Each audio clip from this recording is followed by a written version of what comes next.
Jeremias, Kabanata 51. Sinabi ni Yahweh, "Makinig kayo, magpapadala ako ng isang tagapagwasak ng Babylonia at ng mga hukbo nito. Magsusugo ako sa Babylonia ng mga dayuhang wawasak dito, na tulad sa malakas na hanging tumatangay sa ipa. Sa araw na iyon ng kanyang kapahamakan, iiwan nilang walang laman ng lupain, paglusob nila mula sa lahat ng panig. Huwag ninyong hayaang mahatak ng mamamana ang kanyang busog, o maisuot ang kanyang kasuotang pandigma. Huwag ninyong paliligtasin ang sinuman sa mga binata. Lipulin ninyo ang lahat ng kawal. Bayaan ninyong mahandusay sila sa lansangan ng Babylonia. Patay at mga sugatan sa gitna ng lansangan. Sapagkat ang Israel at ang Huda ay hindi pinabayaan ng kanilang Diyos na si Yahweh ang makapangyarihan sa lahat. Subalit ang lupain nila ay puno ng kasalanan laban sa banal na Diyos ng Israel. Takasan ninyo ang Babylonia. Iligtas ninyo ang inyong sarili. Kung hindi, makakasama kayo sa pagpaparusa sa kanyang kasalanan. Sapagkat ito'y panahon ng paghihiganti ni Yahweh at ipalalasap sa kanya ang ganap niyang kaparusahan. Ang Babylonia ay isang gintong kopa sa kamay ni Yahweh upang lasingin ang buong sanlibutan. Ininom ng mga bansa ang kanyang alak, kaya sila'y nalasing. Bigla ang pagbagsak at pagkasira ng Babylonia. Iyakan ninyo siya. Kumuha kayo ng panlunas para sa kanyang sugat. Baka siya'y gumaling pa. Gagamutin sana namin ng Babylonia, ngunit huli na ang lahat.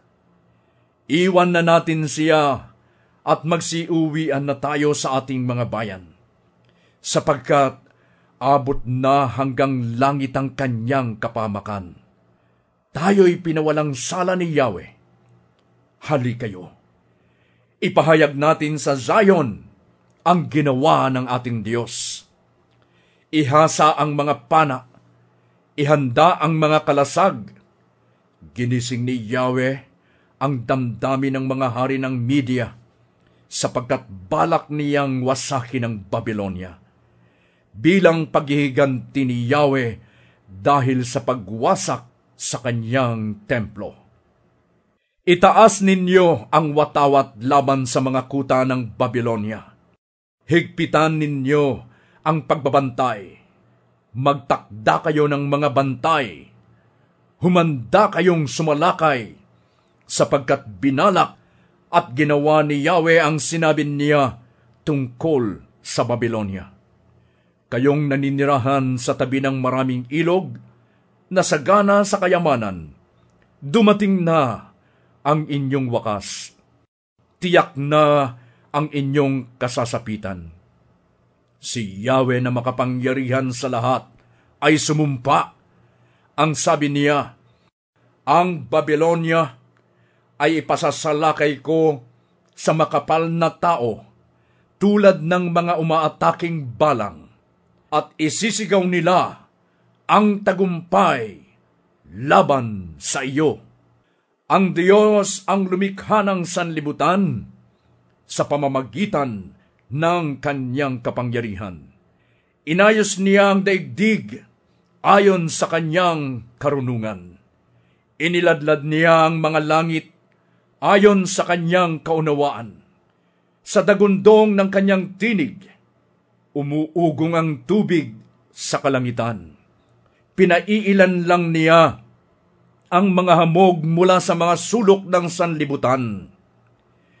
Pinakikislap niya ang mga kidlat sa gitna ng ulan, at pinalalabas niya sa taguan ang mga hangin. Sa ganitong kalagayan ay magiging mangmang at walang kaalaman ang lahat ng tao.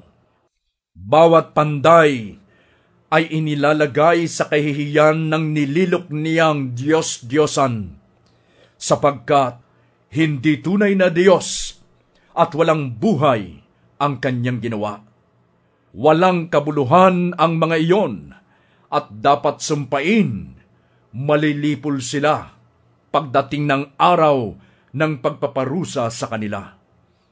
Ang Diyos ni Jacob ay hindi gaya ng mga ito, sapagkat siya ang lumikha ng lahat, at ang Israel ang hinirang niya. Yahweh na makapangyarihan sa lahat, ang pangalan niya. Ikaw ang aking martilyo at sandatang pandigma. Sa pamamagitan mo'y dudurugin ko ang mga bansa. Sa pamamagitan mo'y ibabagsak ko ang mga kaharian. Sa pamamagitan mo'y aking wawasakin ang mga hukbong nakakabayo at ang mga hukbong nakakarwahe, ang lalaki at ang babae, ang bata at ang matanda, ang binata at ang dalaga, ang pastol at ang kawan, ang magsasaka at ang katulong na mga baka, ang mga tagapamahala at ang mga kinatawan. Paparusahan ko sa harap ninyo ang Babylonia at ang mga mamamayan nito dahil sa mga kasamaang ginawa niya sa Zion, sabi ni Yahweh. Ako'y galit sa iyo, ikaw na mapangwasak na bundok. Winasak mo ang buong sanlibutan. Paparusahan kita. Gugulong kang pababa mula sa kabatuhan at gagawin kitang bundok na tinupok.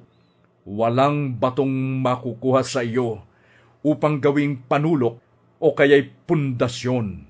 Sa halip, mananatili kang wasak habang panahon. Itaas ninyo sa lupain ang isang bandila. Iparinig ninyo sa mga bansa ang pag-ihip ng trumpeta. Pahandain ang mga bansa para digmain siya. Tawagin ang mga kahariang laban sa kanya. Ang Ararat, ang Mini at ang Askenaz. Pumili kayo ng pinuno laban sa kanya. Magpadala kayo ng mga kabayo na kasindami ng mga uod na nagiging balang.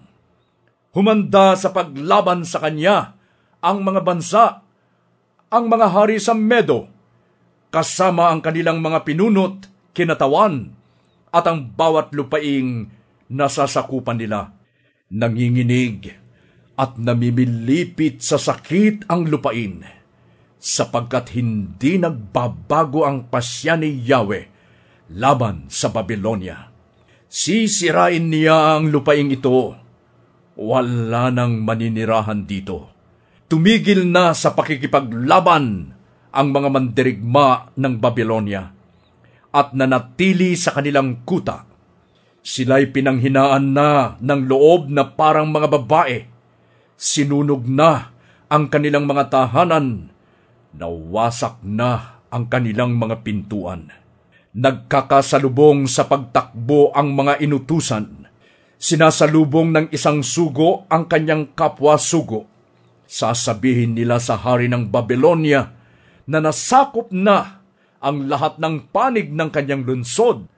Naagaw ang mga tawiran, sinunog ang mga kuta, sindak na sindak ang mga kawal. Ang Babylonia ay parang giikang niyayapakan. Sandali na lamang at darating na ang panahon ng pag-ani sa kanya. Ang Jerusalem ay kinatay at nilamon ng Babylonia. Ginawa niya itong parang sisidlang walang laman, para siyang dambuhala, at ako'y nilulon. Kinuha ang magustuhan at itinapon ang iba. Sabihin ninyong mga taga-Zion, mangyari sa Babylonia ang karahasang ginawa niya sa amin. Sabihin naman ninyong mga taga-Jerusalem, pananagutan niya, ang paghihirap na tiniis namin. Kaya sinabi ni Yahweh sa Jerusalem, ipagtatanggol kita at ipaghihiganti. Tutuyuin ko ang kanyang dagat at bukal. Wawasakin ko ang Babylonia. Ito'y gagawing tirahan na lang ng mga asong gubat. Magiging isang katatakutan at tampulan ng paghamak. Wala na ring maninirahan doon. Sila'y uungal na parang mga leon. At dahil sila'y mga ganid, ipaghahanda ko sila ng isang handaan at lalasingin ko hanggang mawalan sila ng malay. Mahimbing sa pagtulog habang panahon at hindi na magising. Dadalhin ko silang gaya ng mga tupang patungo sa katayan at gaya rin ng mga lalaking tupa at barakong kambing. Nasakop ang Babylonia. Naagaw ang lupaing hinahangaan ng buong sanlibutan. Nakakapangilabot tingnan ang kinasapitan niya. Tumaas ang tubig ng dagat at natabunan ng nagngangalit na alon ang Babylonia. Kinatakutan ang kanyang mga lunsod. Natuyo ang kanyang lupain na parang disyerto. Ayaw panirahan o daanan man ng sinumang tao. Paparusahan ko si Bel, ang Diyos ng Babylonia, at dudukutin sa kanyang bibig ang mga nalulunya. Hindi na siya pupuntahan ng mga bansa. Bumagsak na ang pader ng Babylonia. Bayan ko, lisanin ninyo siya. Iligtas ng bawat isa ang kanyang sarili mula sa matinding galit ni Yahweh. Huwag manghina ang inyong loob at huwag kayong matakot sa balitang kumakalat sa lupain. May mapapabalita sa loob ng 1 taon. Iba't iba bawat taon. Balita tungkol sa karahasan o mga pinuno laban sa pinuno. Kaya darating ang panahon na paparusahan ko ang mga Diyos-Diyosa ng Babylonia. Mapapahiya ang buong lupaing ito at mapapatay ang lahat ng mamamayan niya. Kung magkagayon, ang langit at ang lupa at lahat ng naroroon ay aawit sa kagalakan dahil sa Babylonia, sapagkat sasalakayin siya ng mga tagawasak mula sa hilaga, sabi ni Yahweh. Dapat ibagsak ang Babylonia bilang kapalit ng mga napatay sa Israel, sapagkat ang Babylonia ang dahilan ng mga napatay sa buong sanlibutan. Sinabi ni Yahweh sa mga Israelita na bihag sa Babylonia, kayong nakaligtas sa kamatayan, magpatuloy kayo at huwag kayong titigil. Alalahanin ninyo si Yahweh kung kayo'y nasa malayong lugar na. Gayon din ang Jerusalem. Kami napahiya dahil nakarinig kami ng paghamak. Nalagay kami sa kahiyahiyang katayuan sapagkat dumating ang mga dayuhan at pumasok sa banal na dako sa bahay ni Yahweh. Makikita ninyo, darating ang panahong paparusahan ko ang kanyang mga Diyos-Diyosan. Maririnig ang daing ng mga sugatan sa buong lupain. Kahit na maabot ng Babylonia ang langit, kahit tibayan niya ang kanyang kuta, darating pa rin ang wawasak sa kanya. Sinabi pa ni Yahweh, pakinggan ninyo ang iyakan mula sa Babylonia, ang panaghoy dahil sa kanyang pagkawasak, sapagkat ginigiba ni Yahweh ang Babylonia at pinatatahimik ang kanyang malakas na sigaw. Ang kanyang mga alon ay parang ugong ng malakas na tubig. Matining ang alingawngaw ng kanilang tinig. Sumalakay na sa Babylonia ang tagawasak. Binihag ang kanyang mga mandirigma. Pinagbabali ang kanilang mga pana, sapagkat si Yahweh ay Diyos na gumaganti. Magbabayad siya ng buo. Lalasingin ko ang kanyang mga pinuno at mga matatalino, ang kanyang mga tagapamahala, tagapag-utos at mandirigma. Mahihimbing sila habang panahon at hindi na magigising. Ito ang sabi ni Yahweh na makapangyarihan sa lahat. Sinabi ni Yahweh na makapangyarihan sa lahat, ang malawak na pader ng Babylonia ay mawawasak at masusunog ang matataas niyang pintuang bayan. Nagpapakahirap sa walang kabuluhan ang mga tao. Pinapagod nila ang kanilang sarili para mauwi lamang sa apoy. Ito naman ang iniutos ng propeta Jeremias sa punong eunuko na si Seraias, ang anak ni Nerias at apo ni Maasiyas, nang siya'y magpunta sa Babylonia kasama ni Haring Zedekias ng Huda noong 4 na taon ng paghahari nito. Itinala ni Jeremias sa isang kasulatan ang lahat ng kapahamakang darating sa Babylonia at lahat ng bagay na nasulat tungkol dito. Ang sabi ni Jeremias kay Seraias, basahin mong lahat ang nakasulat dito pagdating mo sa Babylonia. Pagkatapos ay sabihin mo, Yahweh, sinabi mong ang lupaing ito'y iyong wawasakin. Wala nang maninirahan dito, maging tao o hayop, at mananatili itong wasak habang panahon. Pagkabasa mo sa kasulatang ito, itali mo sa isang bato at ihagi sa gitna ng ilog Euphrates. Sabay ang pagsasabing, gayon lulubog ang Babylonia at hindi na lilitaw dahil sa parusang ipadadala ko sa kanya. Hanggang dito ang mga pahayag na natipon ni Jeremias.